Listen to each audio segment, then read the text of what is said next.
사랑하는 성도 여러분, 2월 7일 토요일 아침입니다. 하나님의 은혜와 평강이 함께하기를 축복합니다. 좋아요, 구독 꼭 눌러주세요. 우리 참만 성도 큐티하는 그날까지 함께 달려가도록 하겠습니다.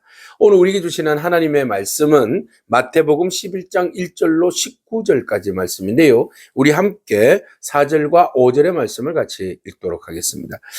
예수께서 대답하여 이르시되 너희가 가서 듣고 보는 것을 요한에게 알리되 맹인이 보며 못 걷는 사람이 걸으며 나병 환자가 깨끗함을 받으며 못 듣는 자가 들으며 죽은 자가 살아나며 가난한 자에게 복음이 전파된다 하라. 아멘.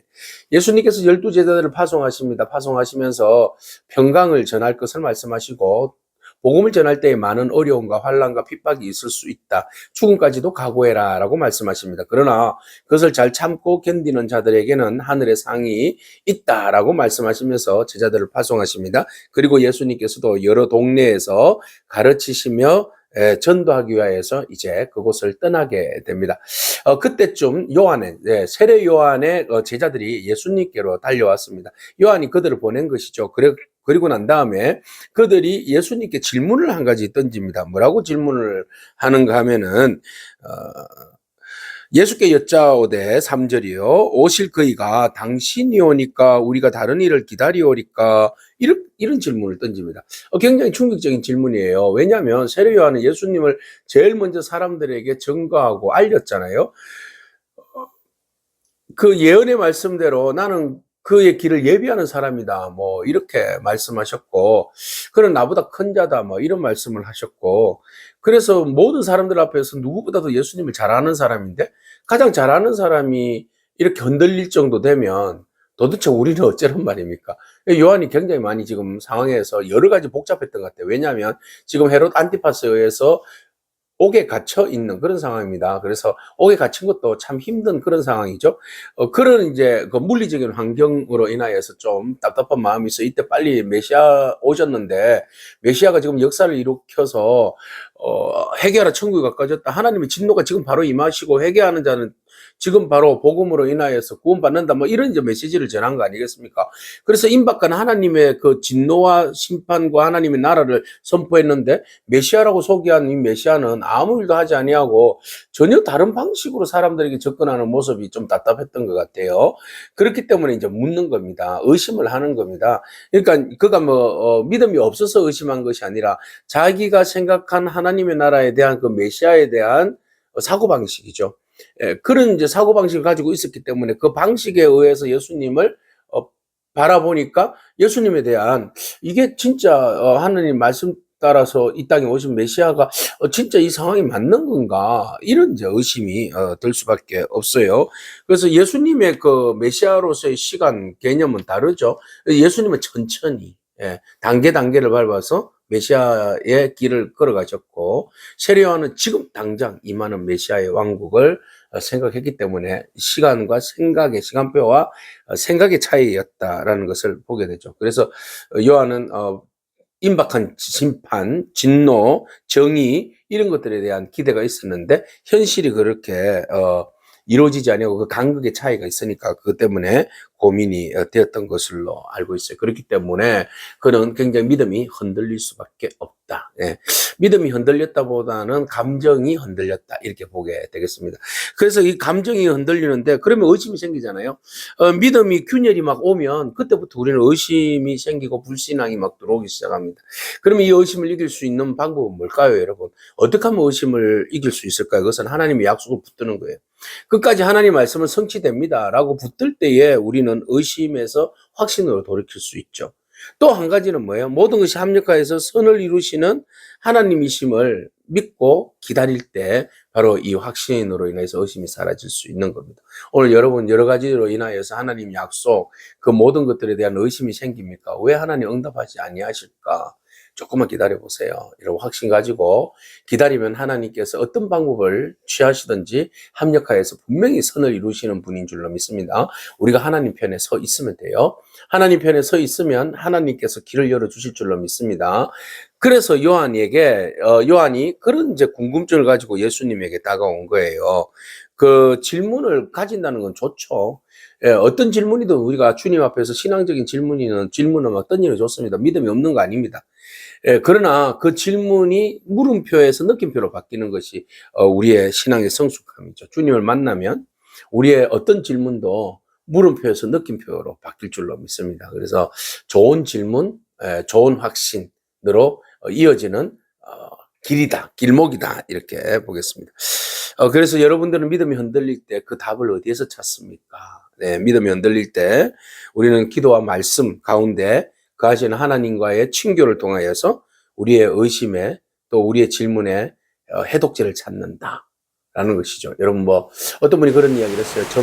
전복은 바다 밑에 있는 아주 귀한 생물이잖아요. 근데 이 전복은요 물살이 엄청 센데 그럼에도 불구하고 전복이 이렇게 자랄 수 있는 것, 살아남을 수 있는 것은 바위에 딱 들어붙어 있기 때문에 그렇대요. 그래서 어떠한 물살에도 끄떡하지 않잖아요. 여러분 전복 한번 떼보려고 해보세요. 얼마나 힘든데 힘이 얼마나 센데요. 그래서 우리에게도 이 전복 같은 믿음 필요하다. 절대로 떨어지지 않는 믿음의 말씀에 붙들림 받아서 말씀에 붙어서 버티면 여러분 어떠한 의심도 어떠한 어려움도 다 이겨낼 수 있습니다. 지금 우리가 이겨내야 할 때입니다. 모든 의심을 계속 의심에 미궁에 빠져드는 것이 아니라 의심을 물리치고 주님을 절대적으로 신뢰하는 그 확신, 믿음. 오늘 그 믿음이 우리를 살려내는 겁니다. 주님을 절대적으로 신뢰하기 바랍니다. 주님은 결코 우리를 실망시키지 아니하신다.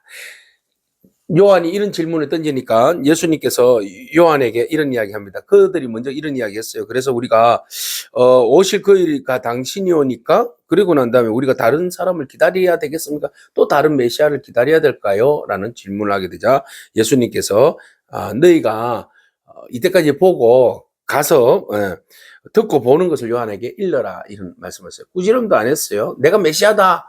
그래도 못 믿겠느냐 이런 이야기를 하지 않고 오히려 예수님께서 하신 사역을 통하여서 요한에게 쭉 설명하게 합니다. 그리고 난 다음에 이것이 어디로부터 온 사역이냐 어디로부터 온 역사냐라는 것을 설명해라. 그러면 요한이 알 것이다 라는 대답을 하게 되죠. 그래서 예수님은 이사야서의 말씀을 가지고 예를 들어서 말씀하십니다. 이사야서 61장에 나오는 말씀인데요. 1절에서 2절에 보니까 맹인이 보며 못 걷는 사람이 걸으며 나병한 자가 깨끗함을 받으며 못 듣는 자가 들으며 죽은 자가 살아나며 가난한 자가 자에게 복음이 전파된다 하라. 예, 이 모든 것들이 예수님의 사역이에요. 그래서 병든 자를 치료하고 가난한 자를 부욕케 하고 심지어는 죽은 자를 살리시는 분. 이분이 우리 주님이시다. 그럼 메시아임을 분명히 증거가 되잖아요. 예수님께서는 행동으로 삶으로 사람들로 하여금 이분이 메시아다라는 것을 알고 깨닫게 하는 거죠. 그냥 선전이 아니라 선동이 아니라 예수님의 삶 자체를 통하여서 메시아인 것을 보여주는 거죠. 그래서 요한같이 좀 급한 마음의 성격을 가지고 있는 사람은 좀 답답하죠. 메시아다라고 분명하게 드러내 보이면 그리고 그 일들을 역사를 통하여서 드러내면 메시아인 거 확실합니다. 믿습니다. 이렇게 나올 텐데 이것이 긴지 아닌지 구분할 수 어려울 때 이것을 믿어야 할지 믿지 말아야 할지 이런 고민에 빠졌던 그런 이제 요한의 모습처럼 우리들도 이제 그런 상황에 처할 수 있어요. 그러나 주님 말씀만을 보고 의심하지 않는다면 여러분 결코 손해볼 일 없습니다. 내가 예수님 믿어서 진짜 천국 갈 수 있을까? 구원받을 수 있을까? 이런 의심 듭니까? 절대 의심하면 안 됩니다. 주님만이 우리의 구원자요. 우리의 생명의 주가 되시는 줄로 믿습니다. 그 주님만 신뢰하기 바랍니다. 어떠한 어려움에 처해 있다 할지라도 여러분 절대 절망하지 마시기 바랍니다. 주님이 여러분들이 믿고 따르고 나아가면 주께서 여러분들의 모든 문제의 해독, 문제들을 풀어주실 뿐만 아니라 여러분들이 신뢰하고 믿고 나아갈 때에 여러분들이 더욱 그 구원에 대한 하나님에 대한 신뢰, 그에 대한 확신 이런 것들이 더 굳건하게 생길 것이고 주님께서 여러분들에게 약속은 반드시 성취해 주시고 합력하여서 선을 이루어 주실 줄로 믿습니다. 그래서 우리가 흔들리는 그 믿음 가운데서도 절대로 멈추지 않는 그런 주님을 향한 열정 잊지 않기를 축복합니다. 자, 이렇게 해서 주님이 그렇게 말씀하셔요. 누구든지 나로 말미암아 실족하는 자는 실족하지 아니하는 자는 복이 있다. 그랬어요. 예수님으로 인해서 실족하지 말아야죠. 그래서 요한에게 말씀하시는 거예요. 의심하지 말아라. 실족하지 말아라. 굳건한 믿음으로 신뢰하고 믿고 네가 그대로 믿은 대로 나아가면 그것이 복이고 구원에 이른다라는 말씀이에요. 여러분 아무리 흔들린다 할지라도 이런 배교할 생각이나 뒤돌아갈 생각이나 후퇴할 생각하지 마십시오. 예수 그리스도만이 여러분들의 생명이요, 여러분의 주인이시며 여러분의 도움의 능력이신 줄로 믿습니다. 주님만 붙들고 나가기를 축복합니다. 자, 이렇게 예수님에 대하여서 물었던 요한에 대하여서 예수님께서 말씀하시고, 그리고 난 다음에 사람들에게 요한이 이렇게 믿음 없는 사람 아니야, 요한에 대해서 예수님께서 잘 제자들에게 설명을 해주고 있습니다. 그 요한은 도대체 어떤 사람인가? 요한의 정체에 대해서 말하는데 평가절하하지 않습니다. 예수님은 이 세상에서 가장 위대한 선지자, 그 급이 누구와 비슷하다? 엘리야다, 엘리야라는 평가를 하고 있습니다. 무리에게 요한에 대해서 말합니다. 그래서 너희가 광야로 나갔는데 뭘 보러 나갔더냐? 바람 보러 나갔더냐? 흔들리는 갈대를 보러 나갔더냐? 아니지 않느냐? 너희에게 뭘 보러 갔더냐? 그곳에서 부드러운 옷을 입은 사람을 봤느냐? 부드러운 옷은 왕궁에 있지 않느냐? 그런데 왜 너희가 그곳에 갔느냐? 선지자를 보기 위해서 가지 않았느냐? 그 선지자가 누구였느냐? 네, 바로 요한이었다 그랬어요. 그래서 너희에게 이르노니 선지자보다 더 나은 자, 그는 선지자이지만 선지자보다 더 나은 자였다라고 말하고 있어요. 그래서 주님께서 주시는 말씀에 내가 내 사자를 내 앞에 보내노니 그가 내 길을 내 앞에서 준비하리라 하신 것이 이 사람에 대한 말씀이니라 그랬어요. 사자, 네, 세례 요한을 주님께서 먼저 보내셨다. 주님의 길을 마련하기 위해서, 예배하기 위해서 메신저를 먼저 보내셨는데 그가 바로 세례 요한, 약속의 성취죠. 그래서 그 세례 요한은 어떤 사람이다? 예수님께서 평가하기를 여자가 낳은 자 중에 제일 큰 자다. 그러나 너희가 천국에서는 너희도 그보다 더 클 수 있다. 그는 너희에게 비하면 지극히 작은 자다. 이렇게 오히려 역설을 하고 있어요. 자, 그리고 난 다음에 세례 요한 이후로부터 지금까지 천국은 침노를 당하나니 침노하는 자가 빼앗는다. 그래서 천국에 대한 소개를 하고 있고요. 그리고 세례 요한은 선지자, 율법과 선지자의 그 은혜의 경계선이다. 경계선. 예, 그래서 율법의 마지막, 네, 마지막 그 선지자라고 말씀드릴 수 있어요. 그래서 마지막 선지자는 요한입니다. 그래서 율법의 시대를 이제 마지막 정리하고 은혜의 시대를 열었던 사람이 바로 세례 요한이다. 여러분 이 정도 하면 세례 요한이 얼마나 큰 사람입니까? 그래서 마지막 도장을 찍고 있습니다. 만일 너희가 절기와 받을진대 오리란 엘리야가 곧 이 사람이다. 예수님이 세례 요한에 대해서 엄청나게 좋은 평가를 하고 있습니다. 그래서 세례 요한 제자들이 이 말을 듣는 거예요. 그래서 세례 요한에게 주님께서 이런 평가를 하십니다. 그래서 절대적으로 절망하지 말고 힘내라 합디다. 뭐 이런 이야기 하는 거예요. 세례 요한이 그나마 감옥에서 순교할 수 있는 거죠. 아, 주님이 나를 인정해 주시는구나. 역시 내가 기다렸던 메시아 그분이 맞구나. 이렇게 확신하는 거 아니겠습니까? 여러분 의심될 때는 주님 말씀 바라보십시오. 주님 여러분들에 대해서 어떻게 평가할까요? 세례 요한만큼 주님께서 여러분들 너무 잘 아시고 여러분들에 대한 좋은 평가를 하실 분인 줄로 믿습니다. 그래서 좋은 것을 기억하시는 하나님, 주님께서 친히 여러분들 세례 요한보다도 더 귀한 평가를 해주실 줄로 믿고 여러분 절대로 절망하지 말고 주님만 붙들기 바랍니다. 그래서 귀 있는 자들은 들으라 라고 말씀하시는 거예요. 자, 이렇게 해서 서로가 예수님을 세례 요한에서 평가, 또 예수님에 대한 평가, 뭐 이런 이야기가 주고 받는 가운데서 복음, 예수님께서 이제 복음의 속성을 이야기하는 거예요. 이 세대를 뭐로 비유할 수 있을까? 네. 이런 이제 궁금증이 오는데 이 세대가 지금 보니까 참 안타까운 세대다라고 예수님께서 비유를 통해서 말씀하시는데, 이들은 지금 이 세대가 믿음이 너무 없다. 믿음이 없는 세대. 지금도 여전하죠. 믿음 없는 세대다. 무반응, 영적으로 반응이 없는 세대다. 이러면 죽는 겁니다, 여러분. 믿음이 없고 영적인 부분에서 반응이 없으면 죽는 거예요. 그래서 그들을 뭐라고 표현하고 있는지 비유를 보세요. 아이들이 장터에서 제 동무들을 불렀어요. 친구들아 이리 와, 우리 함께 놀자 하고 막 그들 향해서 막 피리를 불면 신이 나서 어깨춤이 들썩들썩 그러면서 막 이렇게 춤을 춰야 되잖아요. 그런데 피리를 불어도 이래 있는 거예요. 그죠? 이게 무슨 시츄에이션입니까? 피리를 불어도 반응이 없어요. 춤추지 않아요. 그리고 슬퍼서 누가 슬픈 이야기를 하고 누가 아프거나 상처를 입고 죽었어. 그러면 너무 슬퍼서 어떡하냐 하고 눈물을 흘리면서 또 막 네가 뭐 잘못하지 않았냐? 그래, 이야기를 때 내가 내 잘못이야. 주님의 이야기를 들고 내가 내 잘못이 너무 크다. 이래 막 가슴을 치면서 울어야 되는데, 회개해야 되는데 이런 것도 없어요. 춤춰야 할 때, 노래할 때 노래하지 않아, 춤춰야 할 때 춤추지 아니하고, 눈물 흘려 회개할 때에 회개하지 않는 세대가 지금 이 세대다. 어찌할꼬 어찌할꼬. 예? 이 강팍한 세대, 영적으로 무감각해져 있는 이 세대, 주님의 복음에 대해서 오해하는 세대, 말씀을 증거해도 그것을 그대로 받아들이지 아니하고 곡해해서 자기 편한 대로 받아들이고 해석하는 이 세대를 어찌해야 될꼬. 예수님에 대해서, 세례 요한에 대해서 좀 제대로 알고 제대로 파악해야 되는데, 예수님과 세례 요한에 대한 저 오해하는 꼴 좀 보소. 예? 세례 요한은 너무 금욕주의자다 이렇게 평가해요.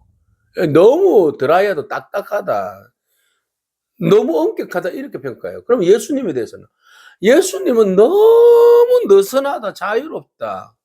아니 이러면 이렇다고 평가하고 저러면 저렇다고 평가하고, 그러면은 어떡할 건데요? 그들의 평가를 한번 보십시오. 요한이 와서 먹지도 않고 마시지도 않고, 그들이 말하기를 귀신 들렸다. 먹고 마시지 않으면 금식하면 좋은 일이잖아요. 자기 경건을 위해서, 하나님 나라를 위하여서 금식하고 그렇게 살아가는 것을 보고는 오히려 그들은 뭐라고 이야기하는가? 금식하는 그 자체, 절제하는 그 자체를 귀신 들렸다. 내 마음대로 판단하는 거예요. 내가 요구하는 대로 반응하지 않으면 그것은 문제가 있는 것으로 밀어붙이는 거죠. 내가 생각하기에 내 뜻대로, 요한 정도 되면 막 강력하잖아요. 그래서 요한을 통해서 어떻게 하나님 나라를 좀 기대를 했는데, 그들이 어떤 이익을 좀 보려고 생각을 했는데, 요한이 그들의 마음을 안 알아주고 너무 강력하고 막 그들에게 막 욕설이나 했었고 막 거칠게 다루고 막 금식하면서 막 이러니까 쟤는 완전 귀신 들렸구만, 귀신 들렸어, 이렇게 평가를 하는 거죠. 그럼 예수님에 대해서는 그들은 또 어떻게 평가합니까? 예수님이 인자가 와서 먹고 마시며 말하기를, 저 봐라, 먹기를 탐내는 자, 포도주를 즐기는 사람이다. 저 죄인들, 세리와 죄인들의 친구다, 이렇게 평가를 해요. 먹보, 술꾼, 뭐, 예? 이렇게 예수님에 대해서 식충, 뭐, 이렇게 예수님에 대해서 평가절하하는 거예요. 자기들이 생각하기에, 메시아가 좀 메시아적인 어떤 그런 모습들을 멋지게 보여야 되는데, 예수님은 늘 언제나 병자들과 가난한 사람들과 또 죄인들에게 다가가서 이야기하고 그들을 치유하고 한 사람 한 사람 세워가고 회복해 주시는 그 모습 보니까 답답하죠. 그러니까 자기 성에 안 차니까, 아유, 저 봐라, 죄인들의 친구다, 저. 가가고 맨날 저래 술만 퍼먹는다, 저. 술꾼 봐라, 저 봐라, 저. 먹는 거는 저 얼마나 저렇게 많이 먹는 저. 아이고, 먹보다 먹보. 이렇게 예수님에 대해서 완전히 평가를 절하고, 요한에 대해서도 완전히 평가를 절해요. 예수님은 세례 요한 얼마나 높입니까? 세례 요한도 예수님을 얼마나 제대로 알고 제대로 고백하는 믿음이 필요한데, 자기 생각대로 예수님을 해석하고 판단해 버려서 예수님을 완전히 그냥 먹보, 술꾼, 술주정뱅이, 죄인들의 친구, 이 정도로 그냥 예수님을 몰아붙인 거죠. 그래서 주님께서 그들을 향하여서 말씀하십니다. 지혜는 그 행한 일로 인하여 옳다함을 얻느니라. 그래서 너희가 지혜가 없어서 제대로 판단도 못하는데, 진정한 지혜는 뭐냐? 단순한 어떤 처세술이나 어떤 지식이 지혜가 아니다. 지혜라는 것은 하나님의 구원의 계획과 방식에 따라서 움직이는 사람이 지혜다. 그러면은 예수님의 지혜는 뭘 보고 알아요? 그가 행하신 일. 그래서 주님께서 행하신 일이 뭐예요? 죄인들의 친구로서 죄인들을 회복했잖아요. 병든 자들을 치료했잖아요. 그리고 소외된 자들을 하나님께로 돌아오게 했잖아요. 그걸 볼 때 진정한 지혜로 하나님의 아들이신 것을 알 수 있는 거죠. 우리가 미련하면 자기 편견과 오해와 자기 자만과 자기애에 빠져서 모든 것들을 자기 입장에서 해석을 하고 판단을 내리는 경향이 있어요. 복음에 대해서도 옆에 있는 사람들에 대해서도 위험한 일이죠. 있는 그대로, 액면 그대로 말씀의 진리 안에서 상황을 보고 분석하고 판단할 수 있는 믿음, 오늘 그 믿음이 우리 가운데 필요할 줄로 믿습니다. 나팔을 불고 피리를 불어도 춤추지 않는 세대, 영적으로 무감각한 것이 아니라 오늘 우리의 영적 감각들을 불러 일으켜 세우길 바랍니다. 말씀과 기도예요. 말씀과 기도를 통하여서 하나님 내 영에 성령을 부어주셔서 말씀과 지혜의 영과 지식의 영을 부어주시고 학자의 영을 부어주시고 주님의 긍휼의 마음과 주님께서 세상을 향하신 그 인내하신 마음들을 영들을 우리에게 부어주소서. 그렇게 해서 영적으로 민감하고 반응하고 주님을 주님으로 제대로 보고 바라보고 세상도 제대로 분석하여서 세상에 대하여서 우리가 피리를 불 때 피리를 불고 함께 울 때 울 수 있는 감각들이 우리 안에 깨어나게 하옵소서. 우리의 영적인 감각들이 깨어나게 하옵소서. 그렇게 기도하고 어떠한 의심이 생기더라도 절대로 흔들리지 않는 그런 저와 여러분이 되기를 바라며 예수님처럼 좋은 장점들을 보아서 그 사람들을 절망과 힘든 자리에서 이렇게 세워주는 그런 좋은 역할의 자리를 감당하는 저와 여러분이기를 축복합니다. 아멘. 기도하겠습니다.